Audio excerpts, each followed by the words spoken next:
The following may contain language which will be offensive to some people and inappropriate for children. Still here? Then pour your favorite beverage and let's get this fucking show started.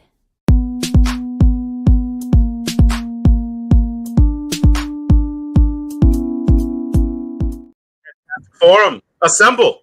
You watch a Fantastic Forum, the premier show about comic books and your live weekly conversation about entertainment and geek culture. We are the Fantastic Forum, coming to you live and direct from the Hall of F. Hope you're having a wonderful morning, afternoon, evening, or night, as the case may be, depending on where you are in the world. And if you're not, you should stick with us. We'll help you take it up a notch. You have the usual suspects in the building. First, we have our intrepid senior reporter. He's next in line for the cowl. He is our resident Dark Knight detective. It's Oz. Yeah, we're getting lit tonight. Okay, I was like, what pottery is this over there? Like, some fancy Nordic stuff. I'm not mad at it. Huzzah! It's gonna be northern lit. Right. That those dulcet sounds you just heard are our backbone, our pillar, our strength of Fantastic Forum, our nigh invulnerable brawler and resident strongman, Moses Magnum. What's up? Nada. As for myself, my name's Lawrence Young. They call me Mayor Young. Welcome to Fantastic Forum. We do, in fact, have a great show for you today because we are finally going to be bringing you our experience at LA Comic-Con. So we got that happening. And we are going to bring you a review of one of the new books from Distillery. We are going to be talking about Time Waits, #1. So we got that. And of course, we'll talk to you about the latest and greatest in comic book news and whatever else it is that you all want to talk about. And we'll tell you how it is that you can let us know what you want to speak on in just a moment. But before we do that, we want to make sure that we thank Mr. Scott Rubin, because without him, the show would not exist. So thank you, Scott Rubin. Hope all is well, good sir. And with that said, we should have our intern start interning. Look, Mo, you got that? Or do I need to get that? I can do it. I believe it. I know you can, Moses. Next time we'll make Oz do it. From a distance. From a distance. What did you say we're reviewing? Exactly right. I was like, what? Time Waits at LA Comic-Con? Oh, Want to get in on the not action? Tom Waits? Call Fantastic Forum Not on Tom Skype Waits. and join the fun. Too shy to call in? That's okay. You can join the Discord chat room available at fantasticforum.live. Join the party. You know you want to. Want to get Indeed in on the you do. action? Call Fantastic Join the Forum on party. Skype and join the By fun. getting in on the Too action. shy to call? Fantastic Forum on Skype. Even though technically we're not doing that. You don't need to use Skype. What you need to do is you need to go to our YouTube link, and you click the call in. Well, actually, go to fantasticforum.live and hit call in, and you could have the coveted spot of the fourth member of Fantastic Forum. Jay's not going to be able to be with us today, unfortunately. So shout out to Jay. He's off making the world a safer place for you and for me. But yeah, so today you could hold the fourth spot if you'd like to do that. Call in, or if you're like, hey, I'm a little shy, or if you're like, hey, I got warrants and I don't need people seeing my face or hearing my voice, you could always just, drop a line into chat, which you can do either at YouTube or you could do that over on Twitch. Either way, we'll take the comments directly out of chat and bring them into the show, such as Hexzilla, who says, lol. Wow, he Thank you, Heck. spent all night listening to the new Tom Waits in preparation for today. I'm pretty sure that's what he was laughing out loud at. Where he's like, wait, Tom Waits? Yeah, it sounds like we need to redo that call-in thing. Yeah, I think you're right. We should modernize it. It was always we were supposed to do it, but we didn't. Right, right. So we'll figure it out. Y'all We'll hand make me it a happen. script, I can get it done. I believe it. Look, we will make that happen. Thank you. It's pretty much the same strip, just with everything that's cut out. Cut out the stuff we don't use anymore. The same script. just get a new voice. No. Yeah, I hear you. a little old. Yes. Caller, you are the fourth member of Fantastic Forum. Tell the people who you are, where you're calling from, and what you want to talk about. I'm Hecht. I'm calling from an undisclosed location because I got Right. warrants. Right. I don't need people Hecht. knowing where I am. What's this macaroni logo? What's this? It's a That's tortilla. a tortilla. God damn. Oh, God damn it. All right, I'm leaving. See what I gotta deal with, Heck. One Every sentence. day. Such racism. God damn it. And that's why a is flour it tortilla. racism? That's a flour tortilla too. That's like the whitest of the tortillas, and you still Why You is still made it wider. Why is it racism? Because I didn't recognize the tortilla. How can you not recognize a tortilla? You have Well- to recognize it and respect it. Yeah. I mean, in fairness, Please It respect doesn't- my culture. I'm looking. It's I'm still looking. Hispanic Heritage Month. Wait. Yeah. Listen. No, it ended on 15th. Uh, Fuck. Okay, well, I'll give you that. I'll give you that pass. Right. I'll We can give you that. officially start. We can officially start disrespecting Latinos again. It's official. No, look, Nope, they had I'm their still time in the drunk, sun. so it counts. No. We had two Listen. halves of 2 months. It's fine. I You know, grew up. You can get a tortilla blanket. Yeah, I know. Oh, I don't know if I'd be able to I was get gonna out. get him the pizza one, but now his disrespect of the tortilla has, Why has do I offended wanna- me. Why do I want a blanket that's food? Because it's it funny. makes you look delicious.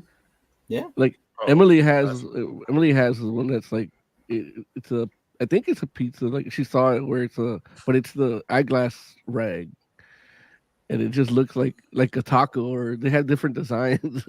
It looks like a slice of pizza that you're cleaning. It. I think she got like a Okay, bat. Yeah. Yeah, so That's when they interesting. swaddle you like a baby, you look like a burrito. Mm. Oh, delicious and warm.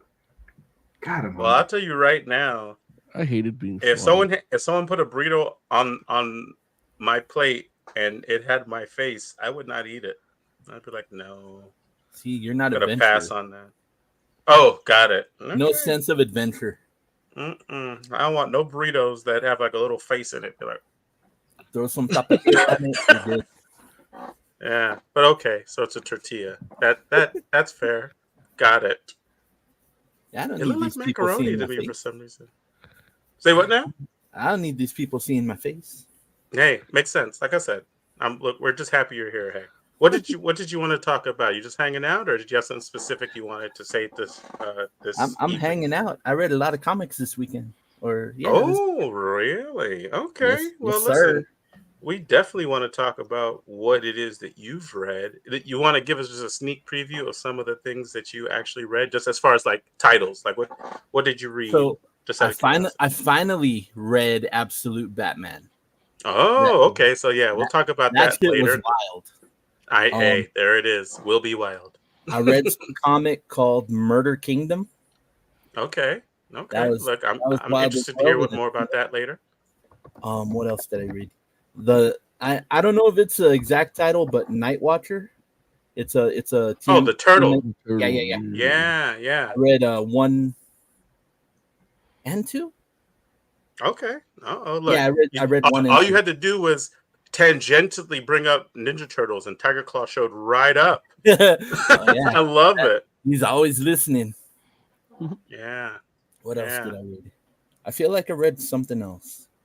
Okay. Well, I listen, read Absolute Power #1. Oh, okay. Cool. Awesome. Okay. So You listen, got to read and- Absolute Power #2. I'll get to it. I'll get to it. It's so good. It's so I'm good. not- I didn't want to read #3. He's like, let me just end on a high note.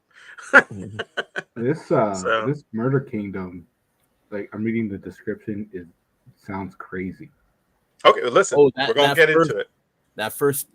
The first one, it's crazy. we're gonna get into it because, like I said, we'll definitely slide into all that because I love it. I love it. I'm happy that you read some books, Heck, and I want to hear about them, and we'll have the time today. Hell So I'm looking into chat and I see Tiger Claw says, "What's up, Fantastic Forum? Did you see the new image from James Gunn's Superman? We got our first reveal of Crypto." I did not see that, and Yeah, I it's feel some like mangy, weird looking. It looks like a Muppet. Like somebody made a dog out of a Muppet. You know, like whatever Oscar the Grouch is made out of. It's a bold choice to, put a picture of a dog's ass as a teaser, but wait, is that what was? It actually a dog's backside? Yeah, like they're just sitting from Yeah. behind, kind of like the Grant Morrison, like All Star Superman. Oh, So like see they now. kind of they did homage to that, but the dog doesn't look like Crypto. And I mean, I'm not gonna harp on it, but what I am gonna harp on is that he changed the script to include Crypto after he adopted a dog, and it's Like, like Oh, because he what wanted in to the add the PETA? dog to the script now. oh, It looks fake. is mean, that it is it a real dog? I don't know. It looks I don't know. That's just the picture. Like I feel like the homage is good. Like I could see. Except Like you what? know, that's Superman. Yeah, where's his cape? Yeah. Where's I the mean, dog's okay, cape? yeah, the dog doesn't have a cape, but I do feel like we're putting the cart a little bit before the horse when we put Crypto in your first Superman movie. Like, how about let's just nail like the key characters first, you know? Like, can we write a script where Superman has muscles and not armored? It's fine. It's fine. The movie's gonna have a director's cut of 4.5 hours. That third I'm just just gonna have a whole new Guy Gardner in it. it just seems weird that we have like we know what Crypto looks like before we see like Lois Lane. You know? Well, we I know mean, what the actress looks like. She's But, just like, gonna let's put make on a sure like the pantsuit. people are good first. I mean, know, we saw so- Mr. Terrific before Crypto. Uh-oh. Oh, See what happens? James Gunn, I mean, he's hacking. listen, I mean, we know what she looks like, but you know, we don't necessarily know what she's gonna look like as Lois Lane. You never know these days, right? I know. Makeup does a lot. Okay. But yeah, but that was my thing when I saw the news story this morning. It's like he changed the script for that. Like what the fuck? Like, Yeah. it's like what? How good could that script been that he has to change it? Like, Well, and we know that whenever they change the script after filming started, it just improves everything. Oh yeah. that's what helped the first Suicide Squad. And Justice League. Yeah, He's trying to get me. To your point, though, it would have been nice to see Supergirl before we see Crypto, since she's supposed to be in it from the beginning. Yeah, look, any person. And I guess that's the whole thing. Like, I don't feel like there's any Superman story that I've ever been like, thank God Crypto's in it. Like, not one. Like, don't get me wrong. I'm not saying they're not good Superman stories with Crypto, but I feel like those Superman stories might have been good with or without Crypto.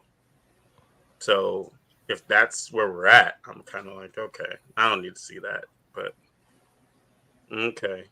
The title of this episode is Larry Hates Dogs. yeah. Like, I don't have no problem with dogs. I guess what I'm saying is Superman's dog isn't a necessary part of the Superman mythos. It's like you should I'm save sure the you're dog gonna- for the sequel. Sequel. Now who's getting ahead of himself? I mean, look, now, yeah, you're right. We We'll be don't know lucky if the now movie because comes out. he done prioritized putting a dog in the movie over probably- having a he's tight script. He's probably gonna have Vin Diesel voice the dog. Oh Jesus! The We'll be dog. lucky if The the movie dog doesn't. talks. No, just be it's dog super sounds. pets. It'll be dog sounds, but Oh, got you. Like Groot. Okay. yeah. Vin Diesel's down for that. Taking tugboats in chat says, "Yo, Twitter's wild about that dog. They're hating that it is a shaggy dog and saying they need to feed that dog chocolate.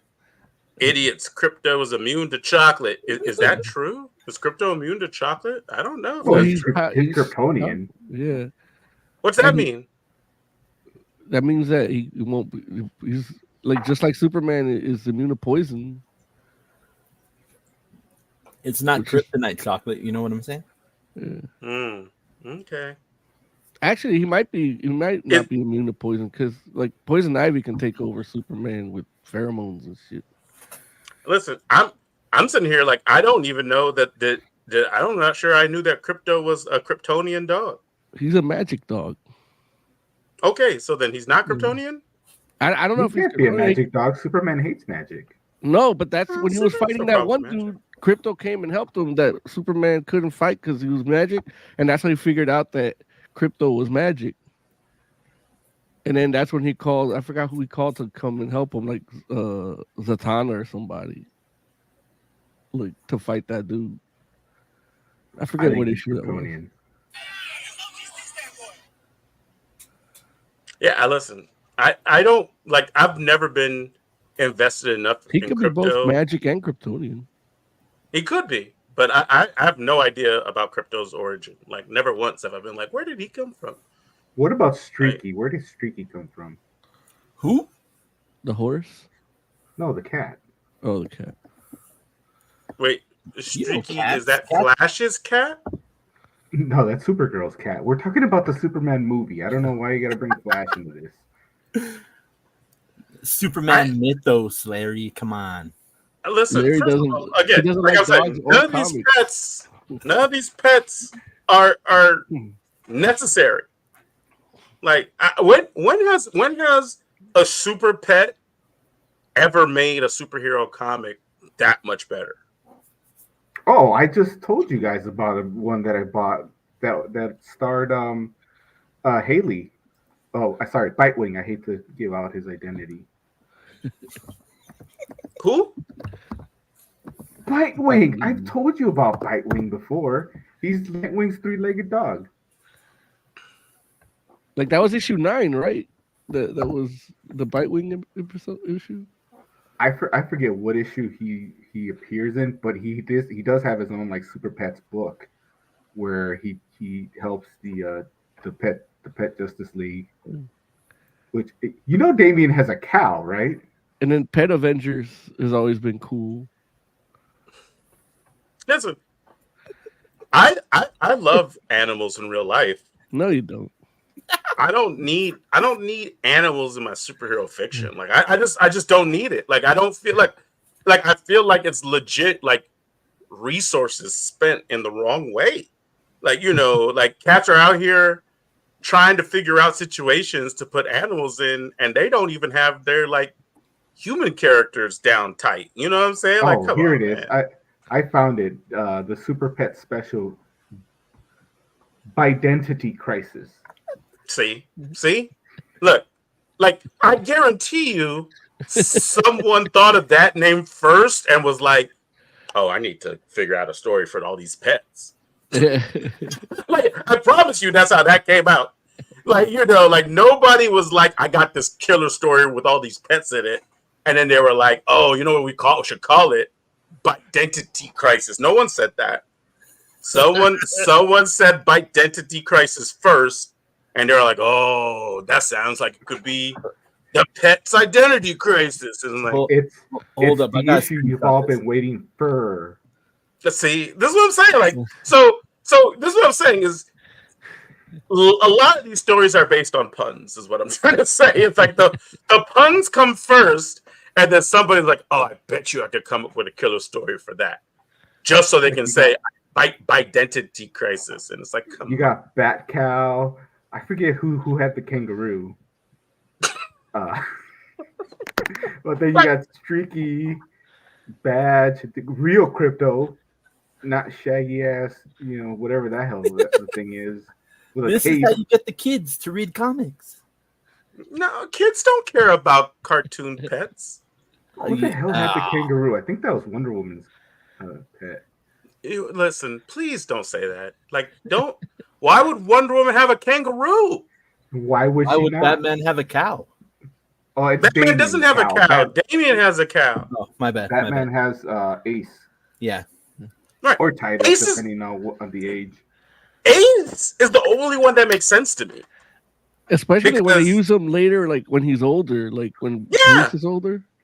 Listen, Ace makes sense because Ace feels like the kind of dog Batman would have, and Batman feels like the only character that would properly train an animal for it to be a superhero. You know what I'm saying? Like if you can sell me on Batman training a dog so well that it can perform feats. You know what I'm saying? Like, I got you. You're right. Yes. Batman's like, this dog is a tool too. Like, I don't keep him in my belt because it's big. But he does what I tell it to do and it works, and that makes sense to me. What does Superman have a super dog for? Like, what's the dog doing that Superman can't? We'll fight a magic guy. Okay. Sometimes the fortress becomes lonely, man. You need a pet. Lawrence, And now you're he's not gonna believe this. I did just look it up. Wonder Woman has not one but 2 kangaroos, and she rides them into battle. Oh, see, okay. Listen, I'm with Heck now. I I'm have gonna to go. I have to now. I'm gonna go. You guys finish this without me. I'll come back next week. What? What did you say? Jumpa. What do you mean, Jumpa? That's the name? That's Jumpa. this one. Okay, so there's that one, and then back in the golden era age, might be silver. I'd have to see. I know you don't know what those words mean in comics. I get it, but for people that do, there was Kangas. Kangas? What the hell? What is happening? Are those the other Amazons and kangaroos? Yeah. Well, I mean, yeah, she can't have the only one. It'd get lonely. Was Themyscira in Australia? What is this? I don't even understand. Like, Wonder Woman. Why would she? Does she have an invisible kangaroo?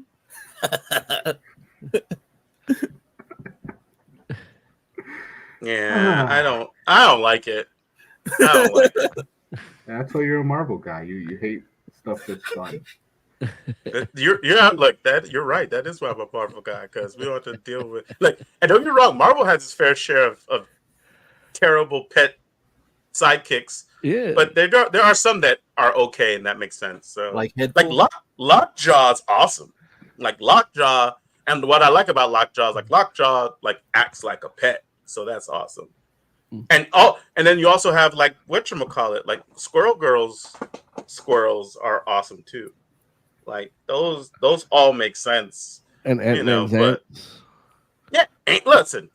First of all, the distinguishing thing between all of these animals we just mentioned in Marvel Universe is they all act like animals. Like none of them wear costumes. None of them you never see none of these joints try to have their own movie. Like now don't get me wrong, we do have some of the ones that want to do too much. Yeah, don't we have the Pet Avengers? There is a Pet Avengers, but that's not like you're not gonna find that. That's all these other, the ones we just named pretty much, and Miss Lion. Miss Lion's a regular dog too, but yeah. I don't. Again, somebody decided to make a story, and then they decided to feature They came up with a title and decided to feature Miss Lion. I feel like Miss Lion. There's no reason. Miss Lion doesn't even do anything.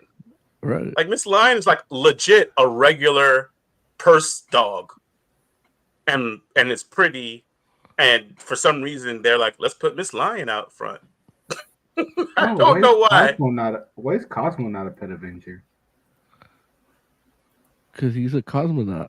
He's like a guardian of the galaxy. Yeah, but that shouldn't stop him from. I Yeah. mean, Lockjaw's an Inhuman. Yeah, but that's still He's like on in Earth. canine. And what's up with this? See, now you're talking about ridiculous pets. I'm looking at a Captain America T-Rex. Okay, listen, I don't know anything about that. Like, that's Oh, not something that now we you should don't be know anything acknowledging. about it. Yeah, No, all of a listen. sudden.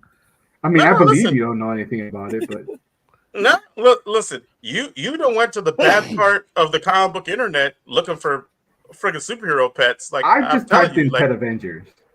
I don't know anything about a Captain America T-Rex, and it's like, and I don't want to. I really don't. I'm like, nah, I'm good, man. See, what is this? That's just Devil Dinosaur with a For the Captain America suit. costume. Yeah, Hold up. Who's this frog? that's Yes, Throg. Frog. Throg. Yeah. Now Throg's okay, even though no, Throg is it like look. There was a point where Thor was a frog, so I it's feel like I remember that, but I don't. yeah, no, it's like it's Wait, like there's a Throg is Loki one of the cat? few, huh? There's a Loki cat. I just saw that in the bottom. Yeah, Who's the Loki cat? There's a white cat with like a Loki suit right next to the Black Widow cat. No, And I'm guessing I this don't is know. Hawkeye's dog. What? Hawkeye's dog? Oh, okay. No, he's got like purple shades on, right? I could be wrong. Oh. I've never seen this dog in my life. I hope. Let's just say it doesn't exist. Who's Oh, who's in yeah, the no. Iron Man armor? it's just an Iron empty Man? suit. It's a drone suit. where Yeah, he- it could be a drone. It's Avengers Academy Pet Avengers. but also like this is for a video game, so like none of these are in the comic. I mean, like the Hawkeye one isn't. Zabu is. Yeah.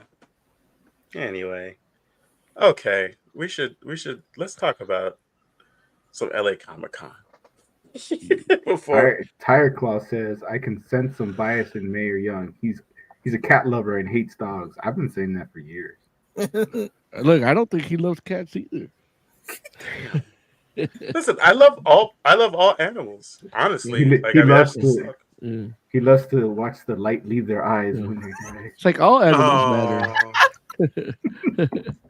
It's like I've never had the opportunity to own a dog, only because I've lived in places where I couldn't have a dog. But I love dogs. Like Like, yeah, you get one of those little purse ones. I like Practically a big cat. dogs and small dogs. Like I love medium-sized dogs, blonde dogs, black dogs, Asian dogs. No, it's like all the dogs. You guys ready to do some LA Comic Con talk? Yeah. Okay, let's do it. We need to get con review music probably, huh? Yeah, Some if sort we of start doing con- a different one. Yeah. Yeah, like all these years we've never even thought about that. That's crazy. It's okay. Look, I'll just do this. LA Comic Con happened about a couple weeks ago now. Man, yeah, I guess it wasn't this past weekend, but the weekend before. Even though it feels like it was longer for some reason. It's been a long Yeah. week. It's been a long week. But yeah, so it was another rousing con with a lot of celebrity guests, of course, because that's how LA does, and a lot of, I won't say a lot. I'll say a fair amount of comic book creators and creatives, artist alleys, and of course merchandise, apparel, toys, comics to be had. Moses, what was your impression of LA Comic Con this year, good sir? Well, for once, because how much it's grown. That was like, yeah, I was there last year and it was the same size, but it was more crowded last year, and I feel there was less stuff. And this year, I feel like there was more stuff and more, like, even where you go get your badge, you had the artist alley, one artist alley, and then you have the second one in the other building too. So, and that one artist alley, I spent like time in. Like there was a lot of cool stuff there, and it was like the first thing you see as you walk in, and then you have the other stuff in that smaller South Hall convention site. But yeah, definitely like it's grown. Yeah, I remember when it was in the basement of the convention center. A few man, I don't know what, like 15 years ago or something. Yeah. Man, I don't like. That's a good question. Are you talking about like before Like when it was, it changed its name and all that yeah, stuff? yeah, Yeah. like the But first yeah, one. you're right. It was much. Yeah, it was definitely much smaller. I do know that. Yeah. Um.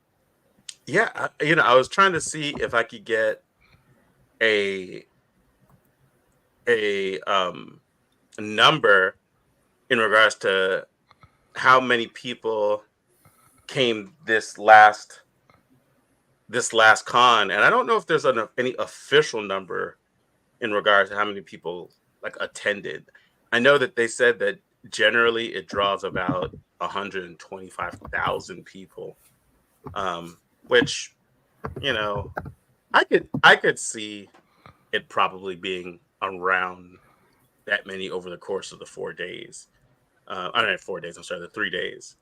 Because there were a healthy amount of people there each day. So like I feel like there was a lot more people there on Friday than were usually there. Just because Friday, of course, it's still a work day, and I know it opened. I don't know, like 3 o'clock, maybe something like that. But it definitely felt like there was people that were like, we're taking off work and we're going to LA Comic Con. So, I know Jay got to come out with us while we were there, but he's not here today. And of course, both Hecht and Oz aren't in LA, unfortunately, or else they would have probably been hanging out with us too. Yeah, I'm seeing the numbers from 2019 is like the latest I can get, and that was 123,000. Mm-hmm. So I can imagine in what 5-6 years, it's probably close to double. Because they started off with 35,000 in 2011. Right. Yeah, and I don't know. I mean, I don't know if I would go so far as doubled. Only because we can't speak on like the steady growth of it because of COVID and all that kind of stuff. Even though, but I'm sure there's probably more people that definitely came. Well, through. over it's what 4 days. 3 days. 3 days. Yeah. I mean, Friday, Saturday, Sunday. And it says 123,000, but like if you go all 3 days, I'm sure they count you as 3. That could be. You could kind of get a closer to 200,000, and it still seems reasonable if you go with that kind of count. Right. But I will say that I felt like the show, the con itself, I felt like it definitely felt like a full-fledged con. The way it had grown, like kind of to piggyback off what Moses was saying, I think it's grown great and in the right ways. It definitely felt like, again, because LA, there's an aspect of it where they're kind of like, let's lean into the whole celebrity angle of things. Like I think they had like a Back to the Future reunion thing going on. Adam's Family Values reunion too. Yeah. So they had like that aspect of things, and all of that is stuff that was either like, I know they had like some signings and things like that were private, like, or ticketed kind of events where if you want, you can go to certain areas and meet and greet with those folks. And then they also had like panels, like their Hall H was kind of or what constitutes the Hall H for LA Comic Con was like a slate of basically more celebrity driven kind of stuff. And so, that's cool. Like I know for me, that's not what I went for. It's not like stuff that I wouldn't participate in if somebody was with me that was like, oh, let's do this. It's like, sure, why not? Like who's gonna How pass up that opportunity to see some celebs, I guess. how would you compare LA Comic Con to San Diego Comic Con as far as the size of the venue, as well as how the booths are arranged, and then with the crowds of people? So like on three different levels. Right, right. What do you think, Mo? I think LA Comic Con is a little more spaced out, not as crowded in terms of the placement of the booths. And I think Comic Con like needs to grow bigger because it's about 4 times the size of LA at this Oh point yeah. in terms of crowd and like the amount of stuff they have in there, all the panels and everything. I think it's almost outgrowing San Diego, I don't where would it go? Yeah. Vegas. But then it's Vegas Comic Con. Yeah. Yeah, but it's the only place you can get bigger Venue. venues. Yeah, like I mean because Or- that's the or whole thing build a where whole it's like new center. Mhm. I mean LA and here's the thing. Like downtown LA is the only place you could have like say if San Diego wanted to come to LA, I feel like downtown LA is the only place that has enough venues space-wise all together that could accommodate like something like San Diego's, like Comic Con International. Mhm. Like that's the only place that could do it. The only thing is that they'd literally have to take over everything. Like they'd have to take over like they have to take over the convention center. They'd have to take over the Staples Center, or if you want to call it crypto.com. I don't do that, but whatever. Yeah. They have to take that over, and yeah, like you said, Mo, they'd have to take over like literally like all the hotels in that like block radius. And I'm just saying that's like this gonna feel like a completely different thing, and especially considering that like yeah, downtown San Diego, like parking wise, is it fun? But it's not downtown LA. It's Yeah, like, it's even worse. yeah, that's what I'm saying. Like I'm like downtown LA, like people are gonna be like, and then it's like the same way, like downtown San Diego, like for say what you will about like when you walk into downtown San Diego and there being like like quote unquote sketchy parts of it or whatever. It's like that's not going to hold a candle to what's happening in downtown LA and like the outskirts of downtown, So I'm just like, I don't know. Like it doesn't feel like it has anywhere else to go other than, like you said, maybe Oz, maybe Vegas. Well, But with Vegas, flights to Vegas are generally cheaper than right. most other places for obvious reasons. So I think that kind of helps the idea of moving it there. I mean, you move it to like Texas or something, yeah, you could probably get a bigger venue and fix the parking situation and all that, but plane ticket prices are still going to be up there depending on where you are. Yeah, yeah. But to answer your question, Oz, about the comparison in regards to the setup for LA Comic Con in comparison to San Diego, I do feel like San Diego is definitely San Diego Comic Con is trying to like they're trying to make sure they get more stuff in to the space that they have available. And obviously I get it because that's money, right? Cats are out here spending ridiculous amounts of money to make sure that they can be inside of Comic Con International because they know that there's going to be a certain amount of eyeballs that they get just for being there. LA Comic Con, of course, doesn't have that that same kind of appeal as of right now. And so, they while they have grown and they definitely have many more vendors, and LA has a one thing I'll say is like they have a large variety of what they end up like having on their floor. Like there are all types of things that you wouldn't necessarily see at a lot of other Comic Cons that you do see at LA Comic Con. And so with that being the case, it's like, there's a certain amount of them utilizing the space that they have, not only more liberally, but also like spacing things out. So it's like, you give people room to move around, but then also, they want to make their con look as good and as big and as well attended as any other con too, right? So I'm sure there's a lot of that that's into play. So, it's like there's a lot of room, I think.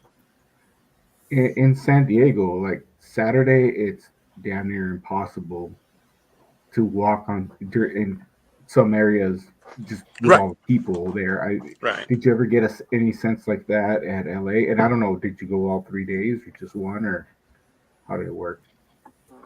I went 2 of the 3 days, and I think Mo went 2 of the 3 days as well. And yeah, same with Jay. Jay went 2 of the 3 days. But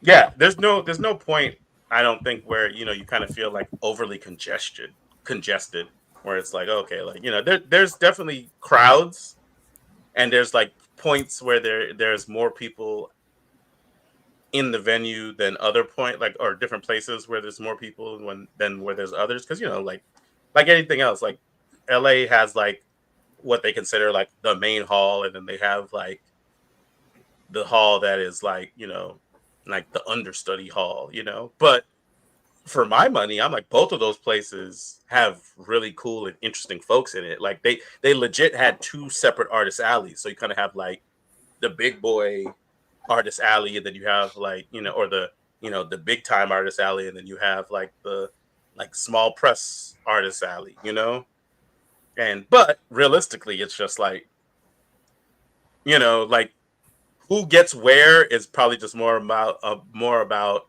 relationships and money. It's not about talent or how much like it doesn't speak to, I don't think, anybody's quality of their work.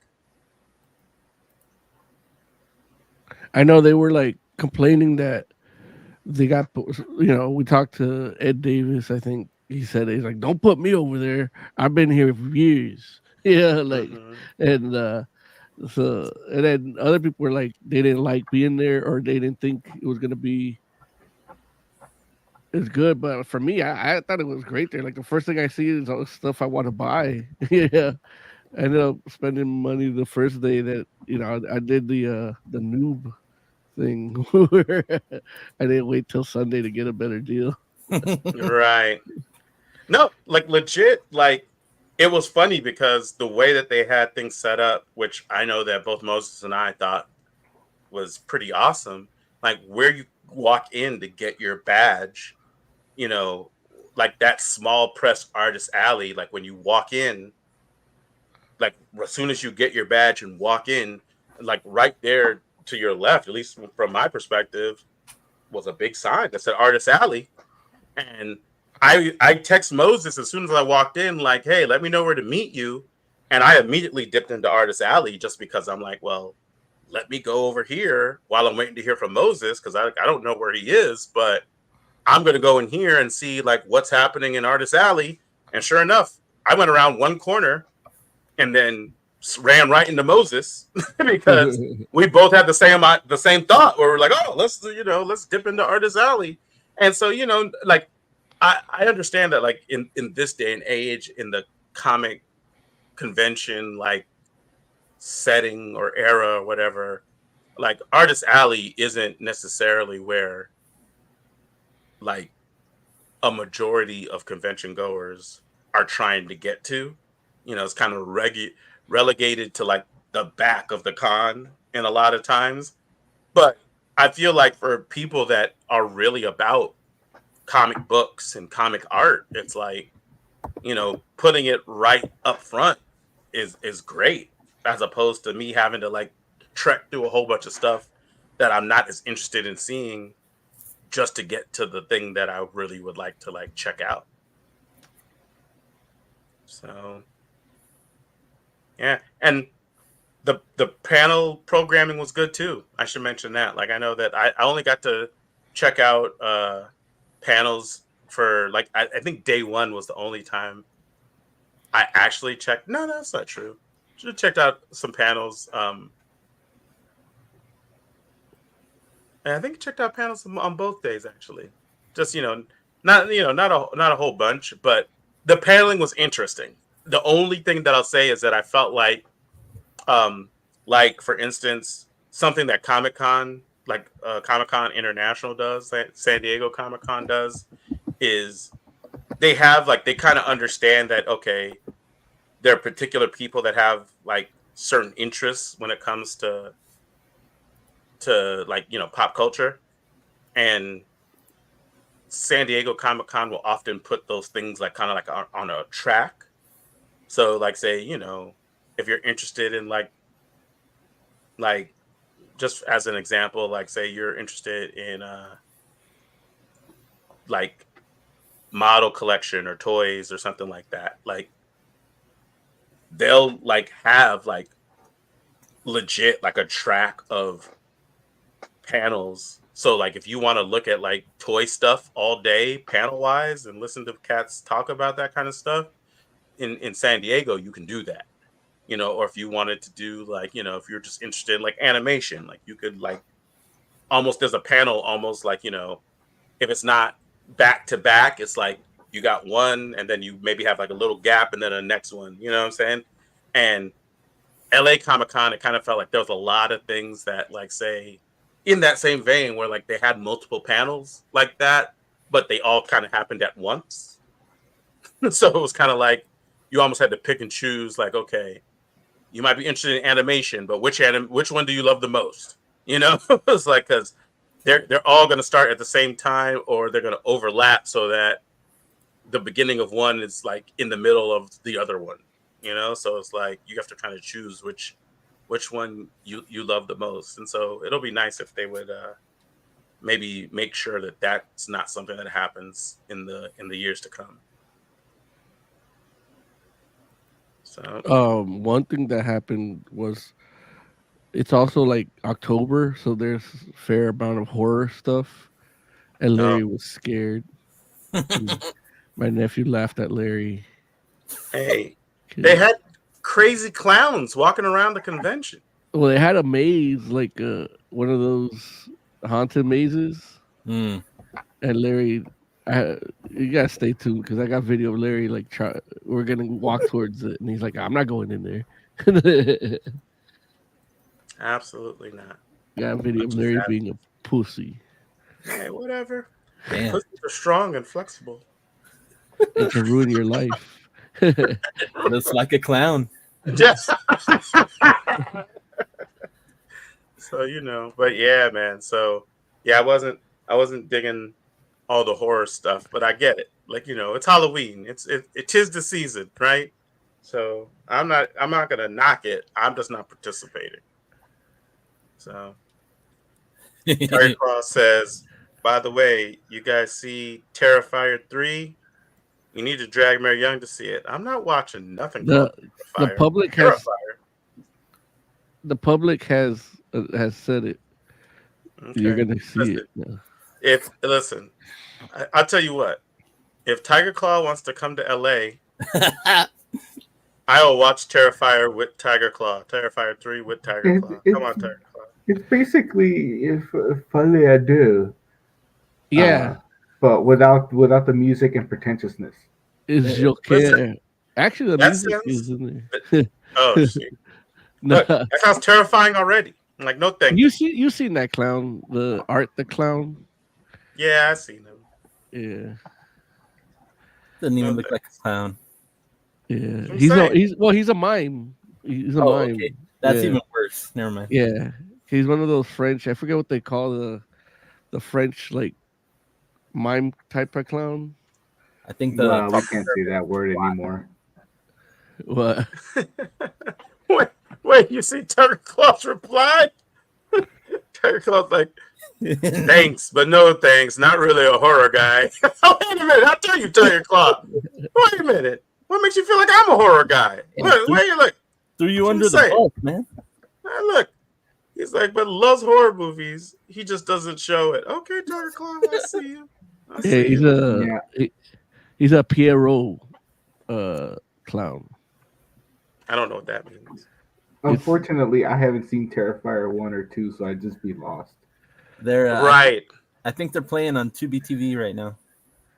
Yeah, I think Have you seen it? I Heck? funded Terrifier Fuck 3. no, Why not? I ain't done. Wait. Who are the people here that like horror? Moses? Have you seen Yeah. them, Mo? You ever seen I them? seen the first one. I had to turn it off like 10 minutes in. You were just like, That bad? no, thank you. Well, it was I was watching it at work, and then they Oh. basically he spreads the chick's legs and then chainsaws down the vagina, Oh, I see. cuts her in half. Wait, and is I'm like, Terrifier 3 a Christmas movie? Why is there a Christmas Yeah. tree in the poster? it takes place during Christmas. And Santa Claus' face is over, like he wears it Share like a the mask. picture so Larry can see it. That reminds me, there's a movie, Santa's Sleigh, that I need to see. Yeah, It's a Christmas horror movie, and I think it has Bill Goldberg. Santa Claus says Terrifier 3 did pretty well. It made more money than Joker 2. I It's made a low more money bar. than Joker 2. And it was Right. but it was a crowdfunded movie, so it only cost like $50,000 to make. Oh, yeah, listen. Yeah. No, absolutely. I'm just saying, like, yeah, like that success is good for the movie. But Yeah. I'm just like, yeah. And people love it, man. I mean, Now, why would you not want to see this wholesome Christmas film? Is that Santa's It's- face being worn as a bib? yeah, Yeah, What language is that? Russian? that's it's Russian. probably Russian. I Czech, couldn't find yeah. like just the image that was a good size. So it's Ukrainian. Ukraine. That's a sick image, though. I don't like it. That's more Joker than the than Joaquin Phoenix's Joker. Yeah, I mean, and look, he- there's two faces, so it's a full. Like literally, like if you put like he's It's Joker every and Batman's Two-Face. rogue. Yeah, Every Batman's rogue. like you just put a DC logo on top, and you're like, oh man, this Joker redesign's crazy. Yeah, man. It's wild that Jared Leto's Joker is more Joker than Joaquin Phoenix's Joker. In fairness, Joaquin Phoenix isn't really a Joker. Right. I mean, that is like In every sense of that term, he's not Yeah. really a Joker. no, and I agree. I'm just saying that they decided to use the motif, so it's kind of like which they didn't need to, Going back to Comic-Con, did you buy any Yes. comics? Yeah. I honestly did not buy any comics at LA Comic Con. What did you buy, Moses? I bought the Edward Davis when he was on he talked about a comic fairy tales Cthulhu Invades Fairy Tales.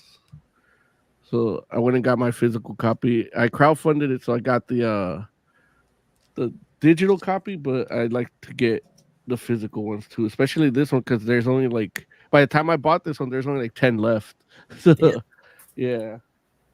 And not that I'm a sell it or anything. And then I bought this print, and it's a painting of a That's sick. yeah. I know, This right? this artist is he's colorblind, Oh shit! and so for a show he did this. He's like basically for the art show, like the theme was the stuff that got you into being an artist. So a lot of it was cartoons and comics and mushrooms, as you can see. So yeah, so I got I think I got the last print, and it was number 1 of 50. Oh damn! Yeah, So and then he does this stuff more pop art. So I got a Lemmy Oh, that's Motorhead, nice. you know, and then That's very cool. Vader. I got that for Emily. So Yeah, he can sing Triple H's theme drunk. Yeah, the game. Uh, yeah. The dude's name is on Instagram. What is it? It's I think it's just the colorblind artist. Yeah, I If you think that guys was want to what check he him out. goes by. Yeah. Yeah, and I wanted to buy the actual painting because as good as the print looks, like the design and everything, the painting is it's a full on painting, and that looks really good. And I'm like, I just love that. Like the Spider-Man he chose was the Larson. So like, oh man, you did the Larson Spider-Man, and he's like, yeah, not anybody like nobody really gets that. Like it's a specific age in comics that really got me into wanting to do art, you know, and it's usually like 90s and late 80s, yeah, for Yeah. like people our age. So he's like, oh you got that right off the bat. I'm like, yeah, man. And then I got another comic. I don't know where I put them. Called Inversion, and it's a story. They're already on issue 6, like that's being finished. But I got number 1 and 2 and 3. I got at like Monster Palooza like a year ago, and then 5 and 6 finally I came out, and I finally saw them here at LA Comic Con, and I talked to the lady. I'm like, hey, you know, I've been looking for you guys, and yeah, I never run into you guys. You guys still doing the conventions? Like, yeah, we've been everywhere, but you know, they just put them in bad spots or something, you know. So I was like, yeah. So, but I was happy that issue 3 of that comic called Inversion is I can't find it here. It's a good book. I remember it now. Like Mo had to remind me. Yeah, I was like, "You love this book," and I'm like, "What?" And I felt bad because I'm in front of the people, and they're looking like, "You don't remember our book?" yeah. But And they don't then- realize that I don't remember anybody's book for the most part. But which is weird because then I did. like you don't remember stuff, but then you remember comic stuff. But then this comic stuff you didn't remember. Well, you know, I mean, I think it's like, yeah, But it like was so long ago. Like you read all 3 issues, and then we're Yeah. like, you know, I think we filmed something to talk about it, and I never finished editing it, so we might have to redo that. But yeah. yeah, I just needed my memory jogged Mhm. because once you mentioned it in the time cop aspect, I was like, oh yeah, you know, it was good. Like I remembered, like I actually recalled like parts of the story after you jogged my memory, and I was like, oh yeah, like yeah, that was a good story, you know, because they had like the whole like organization and whatnot, and yeah, it was a good stuff. I would definitely read the rest of the books because the story was very intriguing. man, there's so many inversions in comics. This look, and that's look. It's crazy because it's Yeah. like not only do you have like books titled that, but then you have like at least like 2 events that are entitled Yeah. that too, and it's just like, you know, like I know Marvel did one, and I feel like there might be like I don't remember if it was like Image or if it was like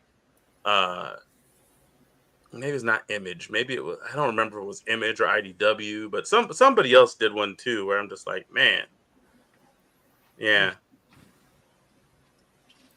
So Oh, you know But what? anyway. I took the comics to the shop. oh, it's okay. Yeah. But Yeah. what I can say though is like there were a lot of talented artists at like Comic-Con and a lot of people that were like pushing like cool ass seeming projects where it was just like, you know, it was like it was legit an embarrassment of riches. I was like, man, I need to start making more money so I can go to these Comic-Cons and like buy whatever I want from whoever I want and there's just a lot of cool ass creators, you know, just men and women, and you know, and non-binary pals that just want to mess around and like make cool stuff, things that they loved and decided to share with the rest of the world, and it was cool. It showed. I was like, man, that's awesome. And then there's a record for a single deadlift, but you have to hold it for 275 pounds. Yeah, I tried to break the record, but I only got the record was a minute 38, and I got 44 seconds. But Not bad. There it is. Hmm. See, and this How much is what I'm weight? talking about, where it's like I feel like 275. Oh, I could do that. Yeah. Yeah, you sheesh, know, okay, look, I could have hold it more, but the thing is, it's pinching the skin. The weight, like my fingers couldn't hold it, my body could hold it. Like, you know, so it's like it's just by the time I was done, my fingers looked like they've been flattened. You know, because it's Like, like can if I I wear would have had gloves? no, this you just. That's I mean, barehanded. I'm sure they could have if I had a towel or something. It was only my right hand, really. My right hand's not used to having a shaft on it, and he's the lefty. yeah. Such a heavy shaft having to be held. But yeah, it's and then the thing is they put chains on it too. So the more you lift, the heavier it gets. So like the lower it is to the ground, the lighter it is, and then it just progressively gets heavier, and then you're holding up the chains on it too.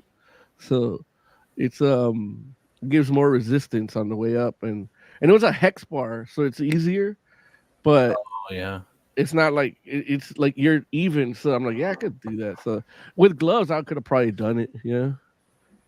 Yeah, you're saying that if it's pinching, yeah, the gloves would help with that. Yeah. I mean, yeah, and then So- eventually my fingers just like let go, but only on my right hand. So, what else do we want to say about LA Comic Con before we move on to our next topic? I'm proud of it. I apologize to it for talking shit the other years that have been harder for me to get in there. And I'm happy to be there. Like, it's a fun experience. You know, we took Adam went. He's our second cameraman, my nephew. So he Yeah. was running around with Larry on one day, and then with me the other. And then my brother got to go, and then Emily and Liz. We're just rolling pretty deep on Sunday, and it was just fun. And we got to see one of Adam's friends when he was little, like when they used to before they moved away from where they lived, and he's all grown and got to catch up with people. It really brought and then my brother got to see other people that he used to sell comics alongside back in the LA sci-fi show, and so he got to catch up too, which was fun for my brother. I And then love he those bought me some- shows. Yeah. I wish I had known you all back when you were doing those shows. I'm sure Yeah. I passed by you all just because the shrine was so tiny. Yeah. But Yeah, it's like I just yeah. didn't know. I know for sure Raymond. I because he's the dude you kind of Yeah. stays in your brain, you know. Yeah, But I know, absolutely. like, and then I used to always shop at the Jeffries booth, so it's like, Mhm. like I know, like, we'll definitely run into you at the Jeffries booth. Mhm. Yeah. Absolute. So okay, cool. Shall we slide over to some time waits? Number one. Yeah, Okay, let's do it. comic book reviews.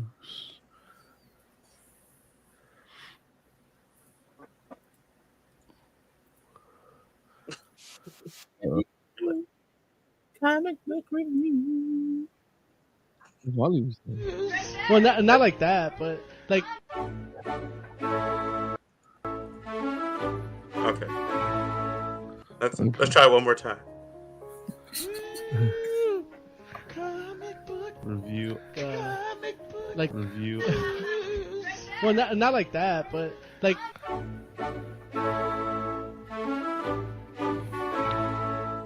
Yes. Didn't like my remix, huh? I get it. No, listen. I wasn't No, sure no, if it was it's you fine, or if we were It's fine. Tortilla. No, I'm just crying over here. That's all. Oh. Yeah, you know Laugh, we can't have now, cry later. we can't have him cry no more. Yeah, I can't cry no more, man. I end up in the hospital. Yeah. Oh no. He needs that salt. Pinche llorón.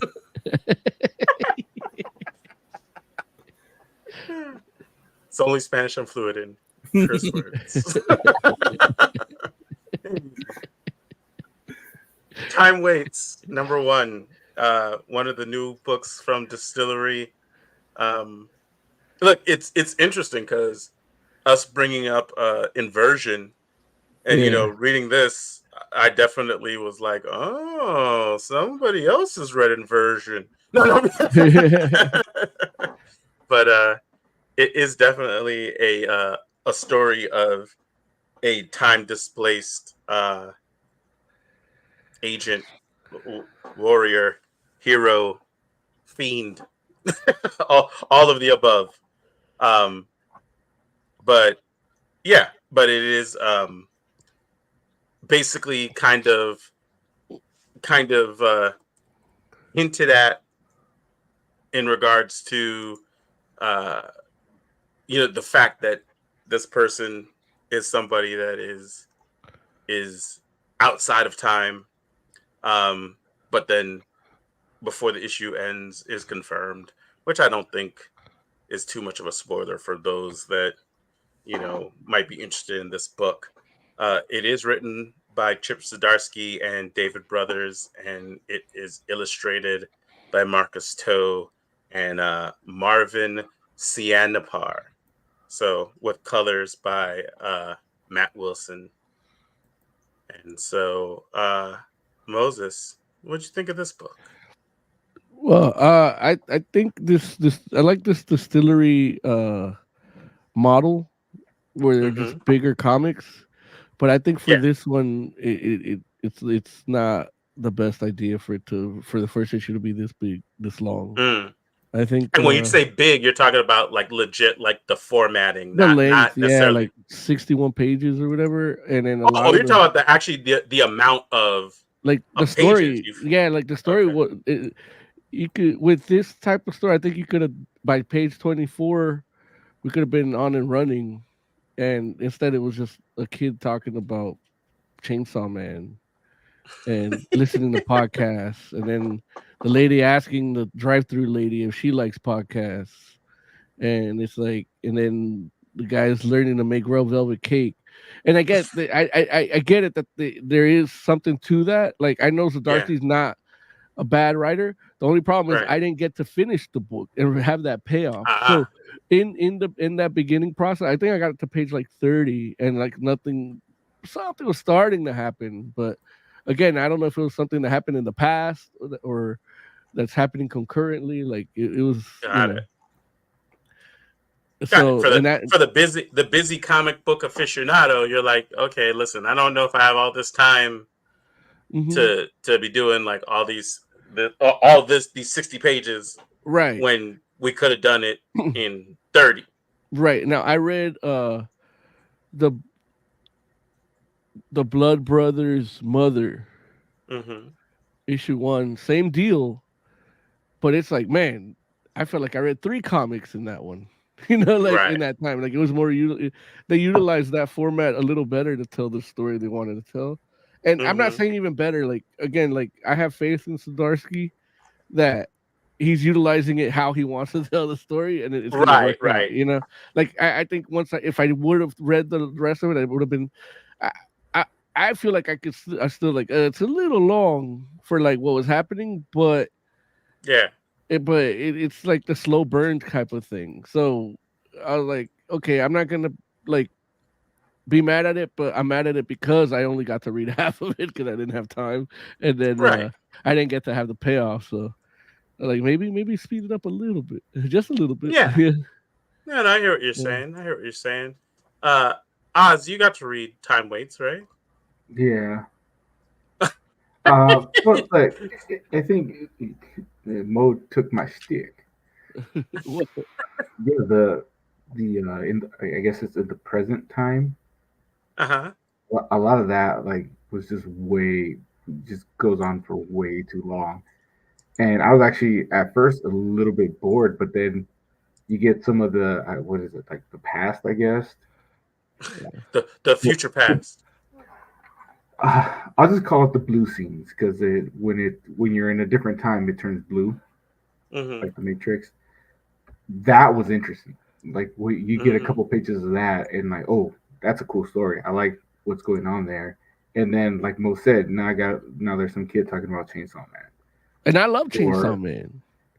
Look, even like the main dude making the red velvet, like that goes on for like 2 or 3 pages. You really only need one before you put him back in the state that takes you to the out of time events.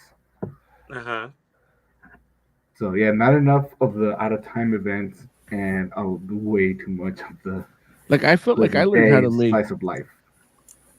I feel like I learned how to make Red Velvet. You did, Moses. You did. Yes, that's what you learned about in this issue, as opposed to why it is that blue is time displaced. So It just felt like there was a lot of filler. yeah, I can definitely understand where you all are coming from, and it is legit like a decompressed type of storytelling, no question, because I do feel like those scenes do serve a purpose, but I agree with you. Like it definitely feels like, and especially like knowing Zdarsky and how he can write if he's like working for different people. It's like this definitely feels like it's about the luxury of doing an independent comic. Now personally, I really enjoyed it in the sense that like I enjoyed the decompressed nature of the book, and I felt like it definitely um, spoke to characterization of both Blue and Grace, which are basically our two leads. At the same time, I think that you all are both 100% justified in what you're saying, and I don't think you're wrong at all. Just because I will say that because it was so decompressed, I felt like there were parts of me that were like trying to read more into what I was actually taking in, thinking like, okay, well, this is in the story here, and so like because we're at this point, like this is gonna mean something. And by the time I got to the end, I think I convinced myself, like, no, actually, you know what? This is just luxury. Like this is just this is the Zdarsky and brothers like deciding they just want to do a three-page red velvet cake scene, because there was a point where I was sitting here thinking like, oh, okay, like they're trying to give me more information about the baker, right? Baker the baker. The red velvet stands for the blood of the real villain. Right. It's like it's symbolism, this red velvet cake. Yeah. Baker's paranoia, and and part of it is, I think part of it is definitely like, okay, like that those scenes are in part to convey the philosophy of how like Baker's like, oh, I don't know if it's like fate or if it's choice, but either way, I just know that like where I am right now feels like where I'm supposed to be, and it's like I feel good about where I'm at in my life, and it doesn't even matter whether it's fate or choice. What matters is that I feel good about it, and I think part of that is like a thematic thing, and then part of that is trying to convey that message to our main character Blue, who is literally like out displaced in time and may even be having some questions about whether he should be where he is or shouldn't be, and so, but I definitely there was a point where I was reading more into it where I was just like, so is this Baker guy like a part of that team and he just doesn't remember? And I'm like, no, I think this is just red velvet cake. This is just red velvet cake. I'm like, okay. I'm like, you gotta pour it slow, or else you mess it up. Did you try the recipe? Definitely not yet. No, man. Listen, like, and guess what I won't be doing? I'm not like I'm more than happy to buy my red velvet cake from people that know what they're doing. Yeah, man. So how'd you all feel about the art? The art was good. and adequate. Like, there's nothing really blew me away about it, but it was clean and fairly consistent. Yeah. Yeah. Um, Again, I do feel like, you're talking about like the larger scale formatting aspect of things, and it's like I do think that like there's some of that like this book kind of benefited from. Hmm. Um, I read it on my phone. oh, really? Yeah. Oh, so that might have And been tougher to see. well, no, because a lot of the paneling was done horizontally, like almost the exact size of my phone screen. So it's like, so each panel filled in my screen perfectly.